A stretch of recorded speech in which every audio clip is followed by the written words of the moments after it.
राजनीति से काम तक, अपराध से अंजाम तक, खेत से खलियान तक, खिलाड़ी से मैदान तक,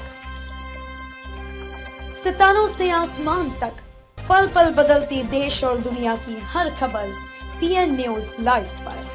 पीएन न्यूज लाइव, आपकी आवाज। वाराणसी के सिगरा स्थित आशुतोष नगर कॉलोनी पार्टी के प्रदेश अध्यक्ष अनिल कुमार पांडे के निवास स्थान पर पत्रकार वार्ता के दौरान राष्ट्रीय अध्यक्ष शीतला प्रसाद पांडे ने कहा कि पार्टी बनाने की आवश्यकता इसलिए पड़ी कि देश में कोई भी ऐसी राजनीतिक पार्टी नहीं है जो ब्राह्मण समाज श्रवण समाज के हित के बारे में सोचती हो। ब्राह्मणों को अपराधी बनाना, हत्या करना, ब्राह्मण श्रवण की जमीन पर कब्जा करना, देवी देवताओं पर आपत्तिजनक टिप्पणी करना आम बात हो गई है। किसी भी पार्टी के सांसद या विधायक विशेष रूप से ब्राह्मण समाज के सदन में वास्तविक स्थिति को रखने में असमर्थ हैं। जहां सनातन धर्म की बात कही जाती है, वहां सनातन धर्म के प्रमुख रक्षक ब्राह्मण को ही समाप्त करने का षड्यंत्र रचा जा रहा है। उन्होंने कहा कि अन्य पार्टियों का पीछ लग्गू बनने पर भी कोई सम्मान नहीं मिल रहा है। कानून और योजनाएं धर्म और जाति देखकर बनाई जा रही है और समाज में कटुता बढ़ाई जा रही है। इसीलिए हमारी पार्टी सर्वजन सनातन पार्टी सनातन संस्कृति की स्थापना, ब्राह्मण समाज के सभी मान सम्मान एवं सुरक्षा की गारंटी के साथ आर्थिक, सामाजिक एवं राजनीतिक उन्नति के लिए पार्टी बनाई गई है,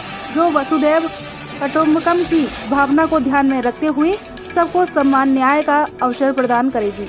प्रदेश अध्यक्ष अनिल कुमार पांडे ने कहा कि पार्टी कम से कम 70 सीटों पर विधानसभा का चुनाव लड़ने के लिए प्रत्याशी उतारने का प्रयास कर रही है। पत्रकार वार्ता के दौरान मुख्य रूप से श्रीकांत पांडे, यज्ञदत्त तिवारी, सुभाष दीक्षित आदि लोग उपस्थित रहे। वाराणसी से छोटू पटेल के साथ मनोज प्रजापति की रिपोर्ट। अपना परिचय बता। जी, मैं पंडित शीतला प्रसाद पांडे, राष्ट्रीय अध्यक्ष सर्वजन सनातन पार्टी। आज ये पार्टी आपने गठन किया है, उसका प्रेस कॉन्फ्रेंस किया है, क्या उद्देश्य है इसका? हमारा उद्देश्य स्पष्ट है कि जो इस देश में कोई भी राजनीतिक पार्टी ऐसी नहीं है जो ब्राह्मण समाज या सवर्ण समाज के हित के बारे में सोचती हो। और हम लोगों ने इसलिए पार्टी बनाया है कि हम अपने समाज के बारे में भी सोच सकें, उनके हित की भी बात सोच सकें। और ये तभी संभव है जब हम सदन में पहुंचेंगे। बगैर सदन में पहुंचे हम कुछ करने की स्थिति में नहीं है। आज देश में 5000 से लेकर 6000 तक ब्राह्मणों संगठनों की संख्या है, लेकिन कोई भी ब्राह्मण संगठन ऐसा नहीं है जो अपने समाज के हित करने में कुछ भी सक्षम हो। और जो ब्राह्मण किसी अन्य पार्टियों से जाकर के सदन में पहुंचते हैं, जिनको हम लोग समझते हैं कि ब्राह्मण है या सवर्ण है, उनकी भी हैसियत नहीं है कि वो सदन में जाकर के बोल दें, क्योंकि अगर वो बोलते हैं तो उनको पार्टी से निकाल दिया जाएगा और उनका व्यक्तिगत जो स्वार्थ है वो पूर्ति नहीं होगी। उनको समाज से कोई लेना देना नहीं है।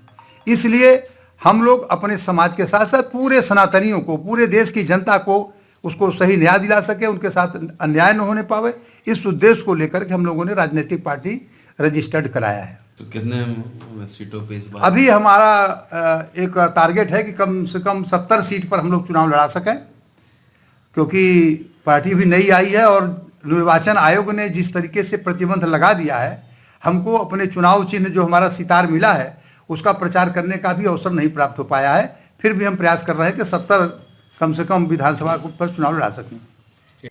प्रदेश अध्यक्ष उत्तर प्रदेश। किस तरह का कॉन्फ्रेंस है, क्या है उद्देश्य? हम लोग प्रेस के माध्यम से जानकारी देना चाहते हैं कि हमारी सनातनी पार्टी है, सनातन धर्म को पहले आगे रखकर ब्राह्मणों के लिए काम करेगी और सारे सनातनियों के लिए काम करेगी। अक्सर देखा जाता है कि पार्टियां दूसरे के पक्ष में रहता है कि हमारा ये मुस्लिम है, ये वोट हमारे में गिरे, तो आप लोग सिर्फ अपना ही करेंगे तो कैसे? हम लोग सिर्फ सनातनियों की बात करेंगे इस वक्त, और हम सर्वजन सनातन पार्टी की ही बात करेंगे।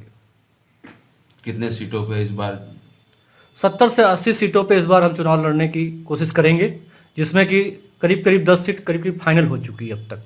अभी चरणवाइज चीज़ें हो रही हैं इसलिए उस पर, और बाकी अगर हमारे विचारधारा में कोई रहेगा तो उसे समर्थन भी किया जाएगा। तो कहाँ कहाँ अभी तक दिए हैं? अभी चंदौली हो गया है, सकलडीहा हो गया है, और वाराणसी में 2 सीटें हो गई हैं। ठीक है, इसी तरीके से आपका देवरिया हो गया है। पूर्वी उत्तर प्रदेश में खास तौर से अभी हम लोग टारगेट कर रहे हैं।